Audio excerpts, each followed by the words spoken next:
Alrighty, guys, you know I'm feeling great on a Monday morning because we're now 8-0 in our last 8 NHL tier package picks on my premium site. And I'll explain a little bit more about that in just a moment. But before we go ahead and move on, just want to take a quick timeout and welcome you to my, what are we doing here? NBA tier pack. It's not even NBA tier package pick. It's our NBA free video here today for Monday, March 25th, 2024. Happy Monday to you. Hopefully you had a great weekend. And like I said yesterday, I did not leave the couch much. I watched just an ungodly amount of college basketball. It was awesome. It was unbelievable. Great weekend. But anyway, folks, happy Monday to you. Once again, hopefully you had a great weekend. My name is Brock Page. I've been dishing out free sports picks right here on YouTube since 2016. And if you want to see which one of these free plays on this video that I actually like the best, you may want to think about signing up for my Chairman package. Chairman members get access to every single premium selection of mine, every single package, every single day for the next 30 days. And as an added bonus, you also get access to my Chairman podcast absolutely free. It's included with your purchase. Now, of course, you may be wondering what the difference is between what I do on the free videos and what I do on my premium site. Well, what I do here on the free videos is I'll handicap the entire slate of games in any given sport, side, and total. And what I do on my premium site is, well, I actually share with you which one of these free plays on these videos that I actually like the best. And once again, I'm 8-0 my last 8 NHL tier package picks. And the good news is we have another NHL tier package play going off here today. I'm also 2-0 my last 2 daily best plays, 4-0 my last 4 extra daily picks. And the good news is, folks, all of those packages are included with your purchase of the Chairman membership. And of course, once again, that site is patreon.com/BrockPage. And with that, folks, we're going to dive into some free content. For some reason, the first game we're covering is not on our big screen. But anyway, it's going to be in that Hornets-Cavaliers game. That's going to be a 7 o'clock Eastern tip-off. Cleveland's -12, totals 205.5. And I tell you what, I'm just not sure the Cavs are good enough to lay this number here. I mean, they're a good team. I don't know if they're good enough offensively to lay this number here. They're currently on a 3-game skid, and they also took the loss in 7 out of their last 10. When it comes to covering the point spread, the Cavs currently have a losing record against the number on their own court. And a lot of that is due to some poor offensive production late. The Cavs are currently in the bottom 5 in the East in second half point production. And their top 8 scorers, they've been very marginal shooting the 3 ball. Not one of those players shoot over 38% from 3 land. Of course, a significant portion of those guys shooting well under 38%. And even though the Hornets on the other side, they've been awful lately. Don't get me wrong, the Hornets are a bad organization. But Charlotte did cover the point spread recently against the likes of Memphis, Brooklyn, and Toronto. So when it comes to the number, these guys are not completely helpless. They do have the ability to cover. And I'll tell you this much, out of their last 10 gatherings with Cleveland, the Hornets have played fairly tough defensively. They're scrapping, they're competing. They allowed just 109 points a night during those ball games on average. Now, injury-wise, Curry, Martin, Ball, Williams, and McGowan's are still out for the Hornets. Mitchell, Jerome, and Strus inactive for Cleveland.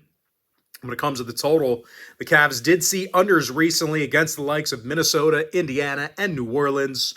And out of the Hornets' last 10 outings, they saw the under cash in 70% of those contests. It could be Charlotte +12, under 205.5. All right, next matchup, another game for some reason not on our big screen. I guess I should have checked it before I started recording, but if I checked it and it's not there, nothing's going to change. It's just not going to be there regardless. So anyway, Celtics Hawks, 7:30 Eastern tip-off. Boston's -11.5, totals 225. And despite the, Celtics' recent injuries, they continue to roll. This is a team who has depth. It doesn't matter who's on the injury report. They continue to win. They're currently on a 9-game winning streak. And Boston successfully covered the number in all of those games except for one. And when it comes to offensive production, well, Boston, they've been tough to slow down on the road. They're a top 3 point producing team in their travels. And even in the rare instance they miss a shot, well, the Celtics tend to get it right back. They're grabbing more offensive boards on the road than any other roster except for one. Jason Tatum leads the lineup in rebounds per game, club leader in scoring. And of course, old man Al Horford, he averages a handful of boards a night himself. And he's drilling 42% of his three-pointers. And I'll tell you what, Boston's slew of potent scorers, they're probably going to give Atlanta some fits here tonight because the Hawks already lost 5 out of their last 7, and they do have a losing record against the Eastern Conference at home. And much of that is due to a lack of defense. That's been kind of Atlanta's Achilles heel over the past handful of seasons. The Hawks are currently allowing 123 points a game in the State Farm Arena. That's in front of their own crowd. And they're also letting their opponents make just about 40% of their three-pointers against them in their own building. Now, injury-wise, Young, Okongwu, Johnson, Griffin, Bufkin, and Goye are still out for the Hawks. Meanwhile, for Boston on the other side, Drew Holiday's been scratched. White and Tillman are day-to-day. When it comes to the total, Boston did see overs in their last 3 straight, 5-1 to the over in their last 6. Meanwhile, Atlanta's gone 60% to the over in their in-conference home games. Give me the Celtics minus 11.5. Over 225. All right, next ball game actually is on our big screen. That's going to be in that Nets-Raptors game. That'll be a 7:30 Eastern start time. Brooklyn's the 6-point favorite. Total's 218.5. But for a team laying a couple of baskets on the road here, the Nets just, they haven't been good enough. They're currently on a 6-game skid, and they failed to cover in all of those losses except for one. And out of 36 ball games away from the Barclays Center this year, the Nets got the W only 10 times. They're actually a bottom 5 point producing team on the road in the East. And they're going up against a Toronto team who's clearly tanking themselves. But listen, they did cover the number recently against the likes of Washington, Denver, and Phoenix. So it's a team who can still get the job done against the number, despite how bad they've been. And, listen, there's not a lot that the Raptors do right. I'm not denying that. But they have rebounded well in the Scotiabank Arena. I try to find little nuggets here. And these guys are currently a top 10 offensive rebounding team at home. Now, injury-wise, Pirtle, Boucher, Barrett, Porter, Quickly, Barnes, and Carton, they're all out for the Raptors. Meanwhile, for Brooklyn, Smith, Bates, Diop, and Cam Johnson, they're inactive for them. When it comes to the total, the Nets went 7-3 the over in their last 10.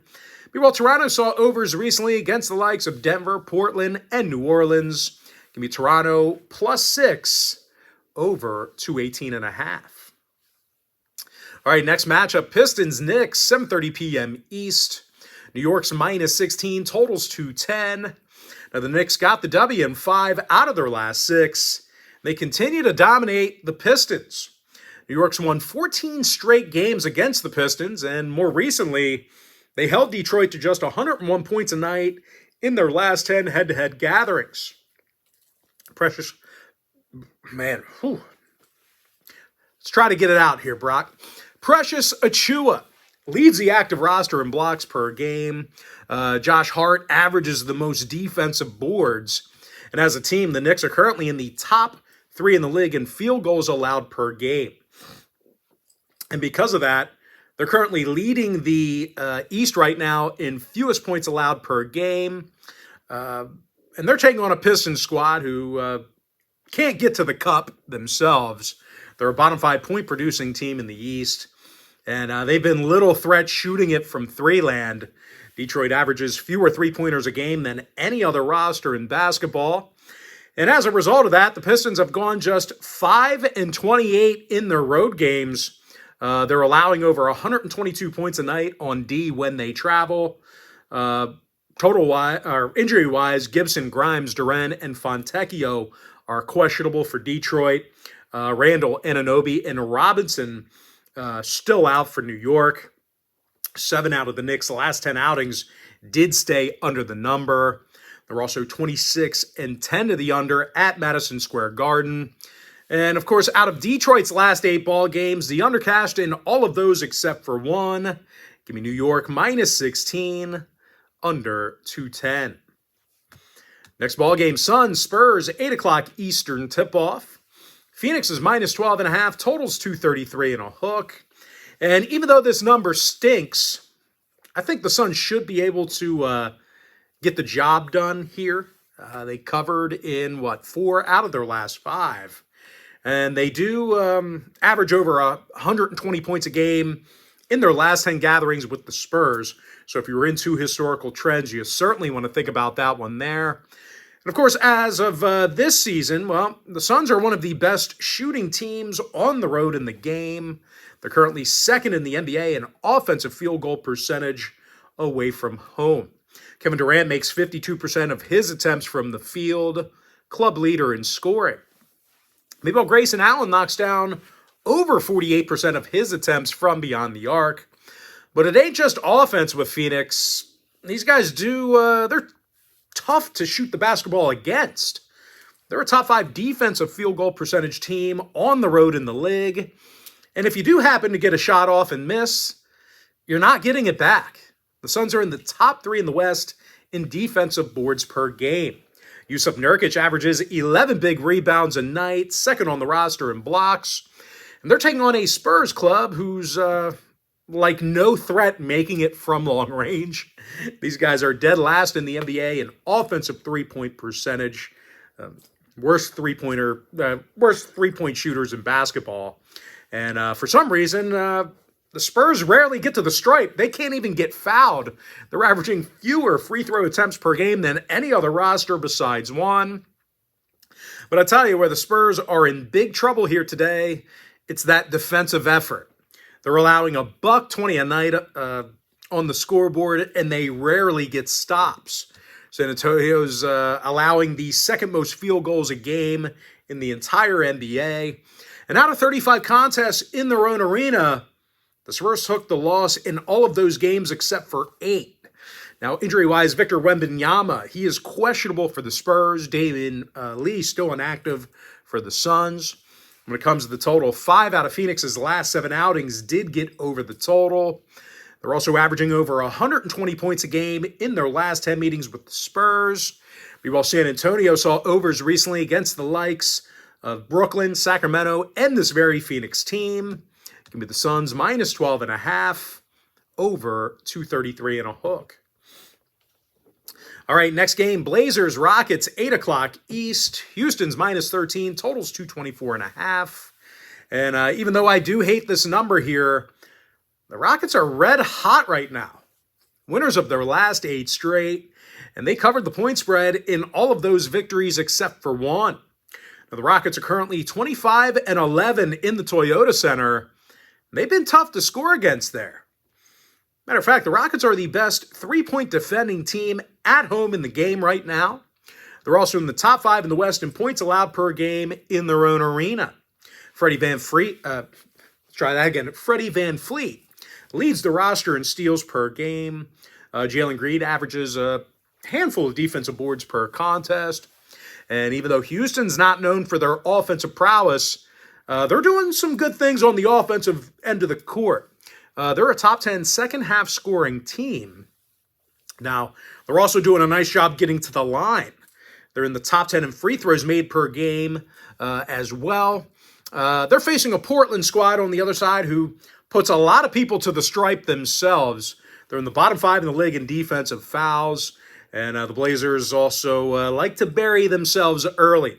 They're in the bottom 5 in first quarter points allowed. But believe it or not, it's not defense that the Blazers, it's not defense that's their worst problem. It's actually their inability to produce points. Portland's averaging just 106 points a game on the road this year, and they are shooting it poorly in their travels. And a bigger problem is, well, when they miss those shots as frequently as they do, they rarely get it back for a second chance.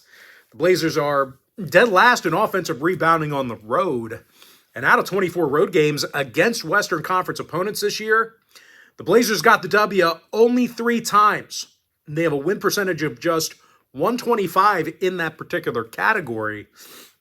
Now, injury-wise, Brogdon and Sharp are still out for Portland.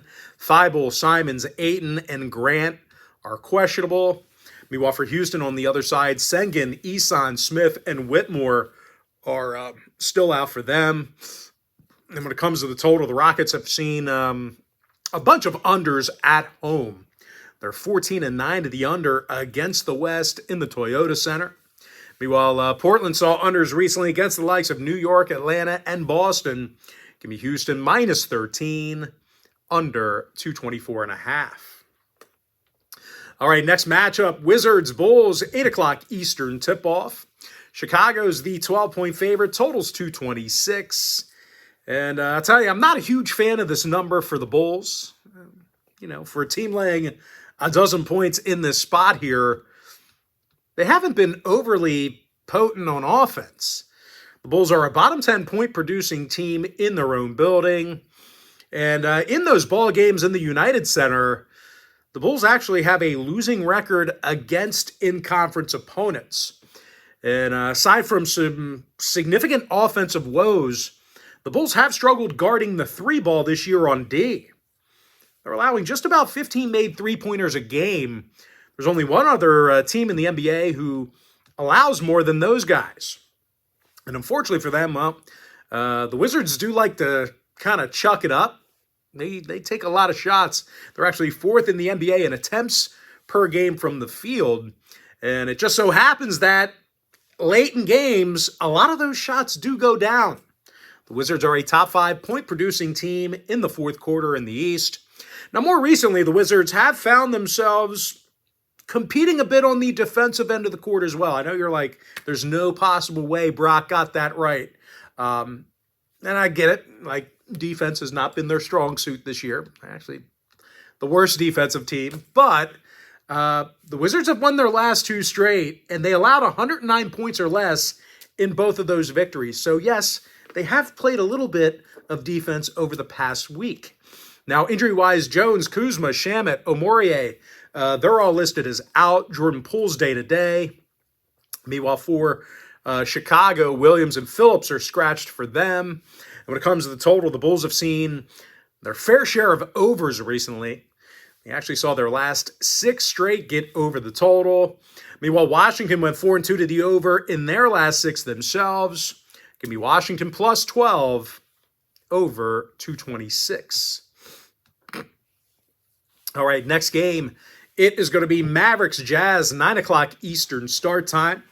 Dallas is minus 9, totals 237. And as good as Dallas has been recently, I don't like this number for them on the road. And there's a couple of reasons for that. For one, they're playing just 500 basketball against Western Conference opponents on the road this year. And in those road trips, the Mavs haven't rebounded for shit. They're second to last in the NBA in defensive boards per game on the road. So it should come as no surprise. The Mavs are allowing nearly 120 points a game away from Dallas.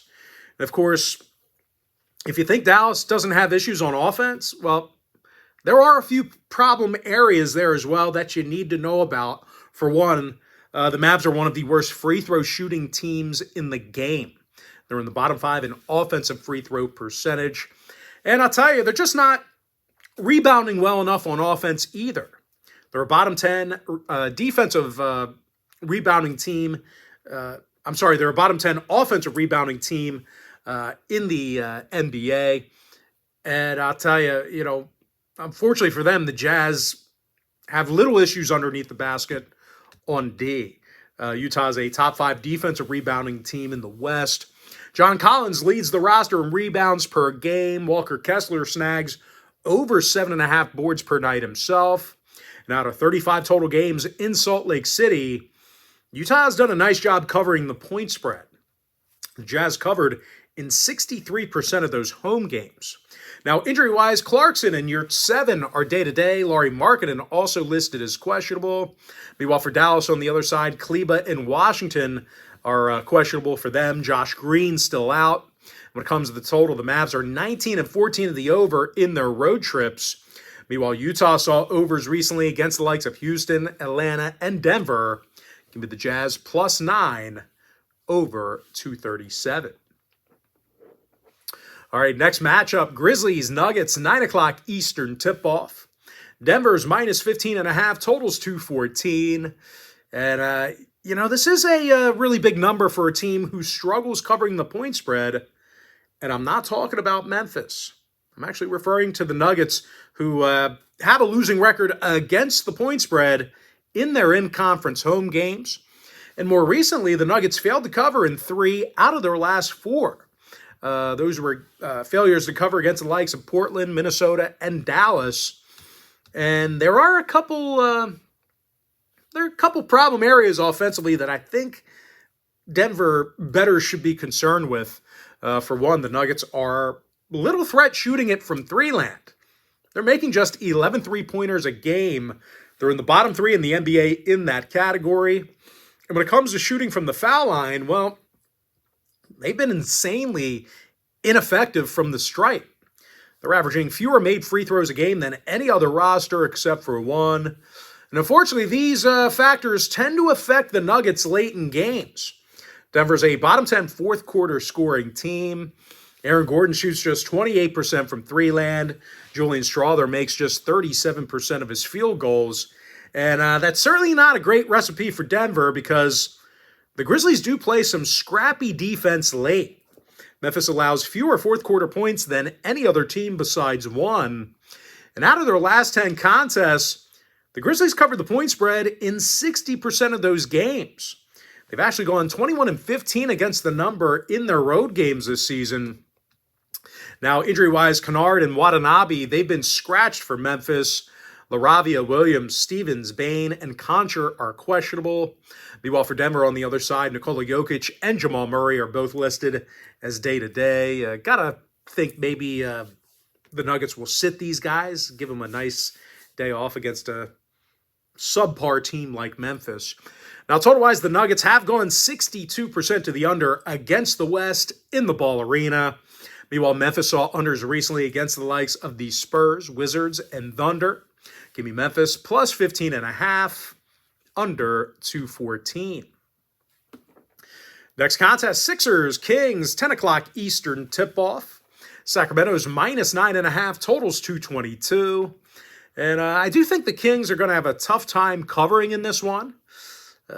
I'll tell you, they've been getting absolutely dominated by Philly in the past handful of seasons. The Kings have actually lost 10 in a row to Philly, and they've had a tough time getting on the scoreboard in those outings. They average only 104 points a game during that time frame. And as far as this season's concerned, well, the Kings have actually been the worst free throw shooting team in the game. Sacramento's currently dead last in the entire NBA in offensive free throw percentage. But I'll tell you, Sacramento's biggest issue this season, it's been their defensive play. They tend to play sloppy early, and they don't guard the deep ball well. The Kings are currently second to last in defensive three-point percentage. And as much as Philly's struggled to get on the scoreboard, they do have a handful of guys who can get to the cup. Tyrese Maxey averages over 25.5 points a game. Buddy Hield's also drilling 40% of his three balls with the Sixers. When it comes to covering the point spread, Philly covered in 6 out of their last 9, with marquee covers over the likes of the Clippers, Lakers, and the Pelicans during that stretch. And contrary to their counterparts here today, the thing that Philly does best this year is getting to the foul line. They currently lead the NBA in made free throws per contest. Now, injury-wise, Lowry and Jones are questionable for the Sixers. Covington, Melton, and Embiid are still out. Meanwhile, for the Kings on the other side of things, Lyles and Hurt are still inactive for them. When it comes to the total, the Kings saw their last 3 straight stay under the number. They also went 7-1 to the under in their last 8. Meanwhile, Philly, their last 8 contests stayed in their... Let's try that again. In their last 8 contests, the under cashed in all of those ball games except for one. Sometimes I get so excited I can't spit it out.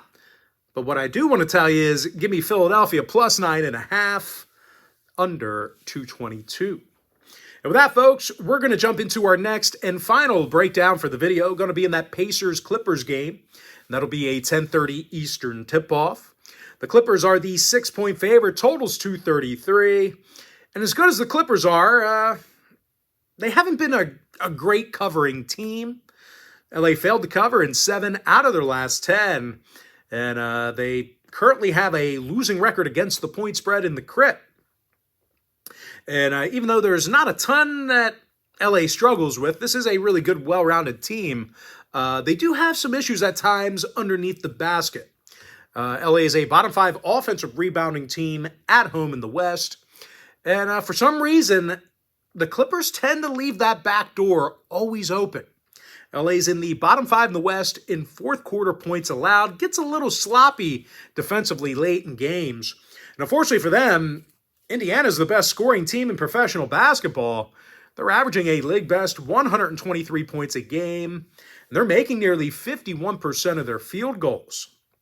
Pascal Siakam, he's the club leader in scoring, and he makes 55% of his field goals.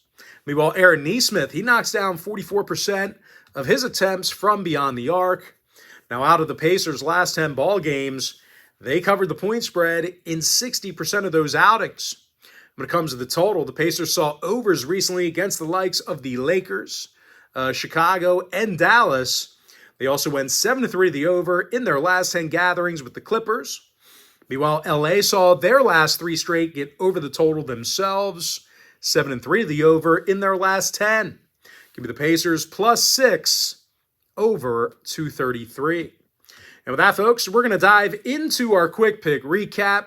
Give me the Hornets plus 12, under 205.5. Boston minus 11.5, over 225. Toronto plus 6, over 218.5. New York minus 16, under 210.